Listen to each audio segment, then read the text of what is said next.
on Kilmeade and Friends. If you have a financial question, we'll try to squeeze this in. 1-866-408-7669. We're with Shari Olefson here. She can talk about the economy on a global level and what you can do in your household.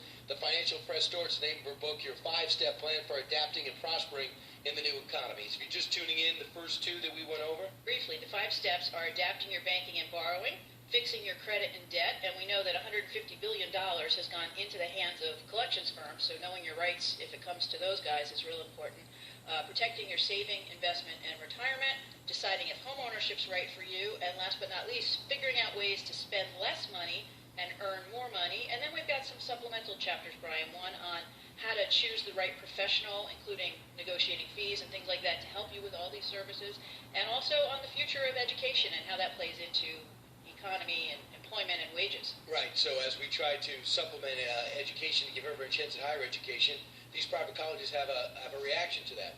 Since the more money's coming in, why don't we make the tuition higher? Exactly, and unfortunately the non-graduation rate is higher, and the time it takes average folks to graduate from some of the private colleges is higher. If it takes you 6 years to graduate, obviously that's going to cost you a lot more, but there is an important role even for those institutions. It's really up to us to recognize that they're businesses and know how to use them. I mean, students can't be deciding on education now based on where their friends are going or what's convenient, and a career based on what sounds like fun. This needs to be a business decision based on return on investment. And that's the way you got to approach college. Absolutely. It's supposed to be an experience, but you got to supposed to maybe look at the stats that show the percentage of people coming out of college that get jobs have X degree, whether it's business, accounting, theater, whatever it is. Not only get jobs and not only starting wages, but potential for upward mobility over the career. And now we know people who keep their jobs during periods that we just went through. I mean, folks who have a college degree are 5 times more likely to keep their job than folks who didn't finish college. Right. Shari, the other thing is,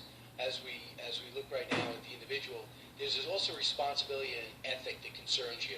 That it was the worst thing in the world if you ever had to be foreclosed on a mortgage, and it's humiliating. Yeah. Now it's a tactic for a lot of people. It is a strategy, and there's a culture, and folks who are buying a home today for the first time are sitting at the closing table knowing that if it doesn't work out, I mean, look, 5 years ago, no one even knew what a short sale was. I mean, if you were in a room and asked anyone who knew someone who went into foreclosure 10 years ago to raise their hand, maybe you'd have one person raise their hand. Now, I would bet everyone in the room would raise their hand. My question is, 10 years from now, how many people are going to raise their hand? Right.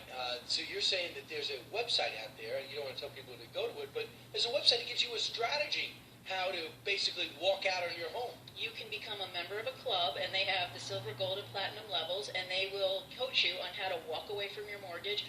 The thing that really gets me is now they've got this new program that they'll coach you on how to get a new mortgage afterwards. Right. So how do you have it both ways? So you also brought in another element. The reason why we are the world's currencies because we've been the most stable economy, and also people view us as upstanding. We can't have everybody. There's always a bad apple amongst them. But when you see what happened with these mortgage securities and the selling off to other banks, people aren't looking at us the same way. No, our country has always been the gold standard in terms of ethics. And with scandals like Barclays rate fixing or even the S&P issue over ratings, that becomes questionable. And certainly at the average American level, I mean, we've got millions of Americans who are going to sit at their dining room table tonight and decide whether they want to or can afford to pay their mortgage. Those are discussions they're having in front of their kids. So it makes you wonder, where's our next generation going to fall in terms of this ethical threshold? And the thing is, if you don't have that contract and that bond, the whole system falls apart. Unless you feel as though there's going to be a lot of Americans who say, there's an $800,000 home. I have that in my savings. I'll go pay it. As long as there's a need for mortgages, there's going to be a need for that bond to fulfill that mortgage obligation. And if there isn't, it all falls apart. Right. Well, and not honoring your financial obligations, where's the line? It can move from your mortgage to your car loan to your credit card and so on. Fortunately, most folks still do, I believe. And you know, we need to, for those folks who don't, we need to make sure that it's not because they're feeling as if they're victims. And that's where Financial Fresh Start comes back in. It really gives folks that empowerment so that they're not victims of the banks or anyone else, and they can navigate these things for themselves. All right, so in the future, do you see a situation where the banks have tightened up their credit, they've their lending practices? How do you get them to release some of the money that they have and they've been given in some cases? Right. Well, and that goes to the government's role in housing. And we know that Fannie Mae and Freddie Mac they were taken into conservatorship in 2008 and will definitely be on the radar screen in terms of reforms. The same thing goes for FHA. And now Dodd-Frank has this new standard called qualified residential mortgage, which is basically going to make mortgages much less accessible and much more expensive for average Americans. So in a sense, it's like those safety detectors at the airport. We're all going to be subject to this just because some guys didn't follow the rules. Now, there's a new website for your credit score, and it's creditscoredating.com. Really? Yes. Where you could understand maybe if you have somebody you matched up with who might have the same score as you. Do you think that's important for a nuts and bolts, dollars and cents person like you? Very interesting. And I would say that your credit score is probably a better reflector of who you are than your horoscope. I would take that over the sun and the moon position. But as I look at what's happening here with the 401k, this is what I was told 3-4 years ago. When people are asking about your 401k and people are getting panicky about it, don't look at it. Do you agree with that? I do, but if you're far away from retirement? Yeah. Well, and here's the thing for average Americans is 401ks and IRAs too are actually the lowest lying fruit because less than a third of Americans are using them and maximizing them. And one of the big problems is a lot of folks who lost their jobs, most folks who lost their jobs, cashed out those retirement savings and have not started those accounts again. So that's bad for them, but it's also bad for all of us because we're the someone's got to support them in retirement. Absolutely. And we know with sequestration and eventually there's going to be cutbacks. Eventually you and I are not going to be able to retire as early. We're not going to be able to count on those benefits as much. And so this is really all about becoming a little more self-sufficient, taking a little more ownership, not relying as much on government programs because we know some of them are going to go away, and figuring out a plan B for those things. And you were talking about colleges again. We hear a lot about the 529s.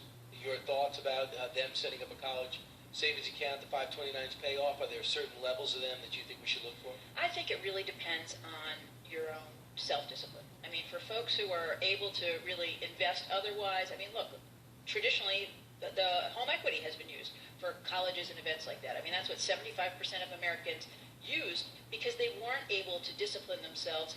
And unfortunately, we lost $13 trillion during the crash, but home ownership, for example, is essentially a forced savings plan. So for folks who are able to discipline themselves, I think there's a wide array, maybe, government-endorsed college savings plans. But for those who can't, you're better off with something that's going to force you to put that money aside. So you would be for that. Yeah. Automatic withdrawals with the 529s, knowing that it's zero in terms of fees until you go to get it out? Yeah. It really depends on your own financial situation. Again, how much you can discipline yourself to do those. A lot of these colleges, a lot of states also have prepaid college funds where you can buy in and use that money for a state-sponsored school, a state-specific school, which is another alternative for folks. But the point is, nowadays we need to rely on other resources for education because it's... And real quick, for those people who say sooner or later the house is our best investment, we'll come back again, should they be patient? Absolutely. A lot of it is a matter of buying right, but I still believe homeownership is the backbone for America's middle class. Financial Fresh Start, go get it, answers all the questions. Shari Olefson, thanks so much. Thank you. Have a great day.